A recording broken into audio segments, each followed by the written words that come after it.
Hi friends, ఇవాళ అయితే మేము చింతకాయల నిల్వ పచ్చడి పెడుతున్నాము. ఫస్ట్ 3 kgs చింతకాయలు అలా తీసి క్లీన్ చేసుకొని కడిగి పెట్టుకోవాలి. 2.5 kg పచ్చిమిర్చి ఇలా పేస్ట్ చేసుకొని పెట్టుకోవాలి. నెక్స్ట్ వచ్చేసి 1.5 kg కల్లుప్పు అంటే రాళ్ళుప్పు.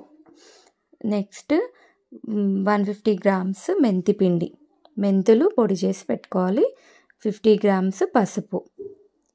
తర్వాత మా అత్తయ్య ఎప్పుడు గ్రైండర్కి ఇవ్వదు, రోట్లోనే దంచుతారు. చూడండి, ఇలా పేస్ట్ చేసుకున్నాం కదా, పచ్చిమిర్చి పేస్ట్, మెంతిపిండి, పసుపు, చింతకాయలు వేసి దంచుతారు. తర్వాత ఇలా ఒక బకెట్కి ఇలా బొట్లు పెట్టుకొని మొక్కి పచ్చడి దంచినట్టల్లా ఇందులో వేసి ఇలా స్టోర్ చేసుకొని పెట్టుకుంటే ఎప్పుడు ఎన్ని ఇయర్స్ అయినా ఉంటుంది. బాగుంది కదా ఫ్రెండ్స్, కమ్మ కమ్మగా పుల్ల పుల్లగా.